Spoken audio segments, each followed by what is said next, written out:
तुम्हारे जिंदगी में परिस्थितियों के वशीभूत होना नहीं, बल्कि अपने स्थिति में स्थित होकर के प्रसन्न रहना न सिखा सके, उस ज्ञान, उस विज्ञान, उस धर्म, उस साइंस, उस पढ़ाई, उस लिखाई, उस विकास, उस प्रकाश, क्या करोगे? वो घर, वो द्वार, वो बंगला, वो 5 BHK, वो फार्म हाउस, वो बेंटले, क्या करोगे जब मुंह ही रोनी सूरत बनी रहती है? 24 घंटे में 24 बार रोने की जरूरत पड़ती है, 24 घंटे में 24 बार भिखारियों की स्थिति होती है। जो आए उससे शिकायत, जो आए उससे मांगना, जो आए उसके सामने रोना। तो कै बात का जीवन जी रहे हो? कै बात का मनुष्य का शरीर लेके आए हो? फिर तो बैल और गधे ही होते कि मालिक के यहां पड़े होते, डंडे खा रहे होते, मजबूरी होती, सेवा कर रहे होते।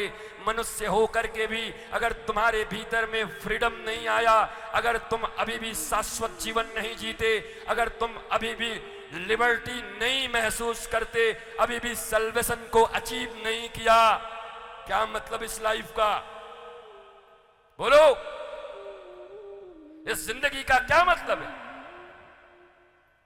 इस जिंदगी में गुरु और शास्त्र और विज्ञान के लाइट आए, LIGHT, प्रकाश।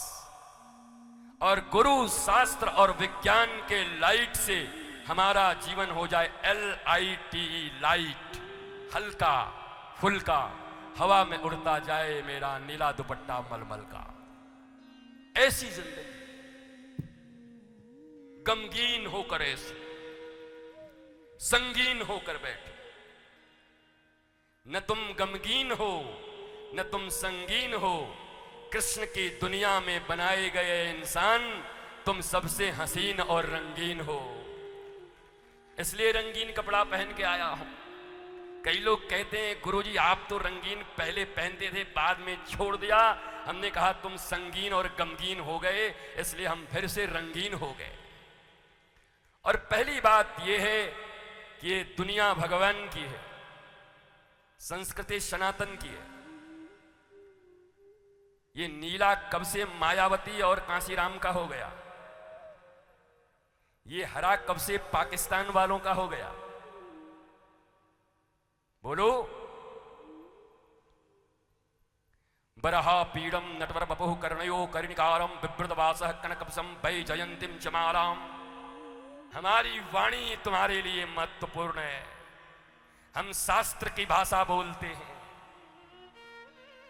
हम तुम्हारी गरिमा, महिमा, परिमा को बढ़ाने के लिए भारतीय सनातन संस्कृति में आए उन ऋषियों के लिखे हुए स्तुति और स्तोत्रों को अपने गुरुदेव भगवान के मुखाम्बोध से अपने कर्णपुटों में लेकर के आत्मा से संश्लिष्ट करते हुए अपने विवेक की मेधा, अपने विवेक की सिल्लोढ़ी पे पिस करके तुम्हारे जैसे व्यक्तियों के, जिनके मन भी सोने की ग्लास की तरह हैं, उन सोने की ग्लास की तरह अगर चमकता हुआ तुम मन को लेकर के आओगे तो मैं अपने गुरु के प्रताप से सिल्लोड़ी पर बादाम पीस करके, सुंदर दूध मिला करके, सुंदर मिश्री मिला करके तुम्हें ऐसा ठंडाई पिलाऊंगा कि पूरी जिंदगी में शीतलता आ जाएगी, आनंद मिल जाएगा, मौज आ जाएगी महाराज।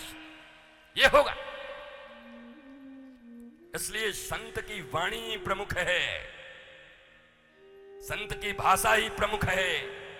और याद रखना, ज्ञान किसी भाषा को नहीं कहते, ज्ञान लच्छेदार बातों को नहीं कहते। ज्ञान का अर्थ सिर्फ इतना ही है, ईश्वर कौन, तुम कौन और जगत कौन। जीव, ब्रह्मा और जगत, केवल इसका ज्ञान अगर तुम्हें हो जाए, तुम्हारे जिंदगी की जितनी समस्याएं हैं मिट जाएंगी। 3 चीजें, हु एम आई, कौन हूं मैं, कस्तुम कुता आयातम, कौन हो तुम, कहां से आए हो, क्या कर रहे हो, क्या करने आए थे। कौन हूं मैं,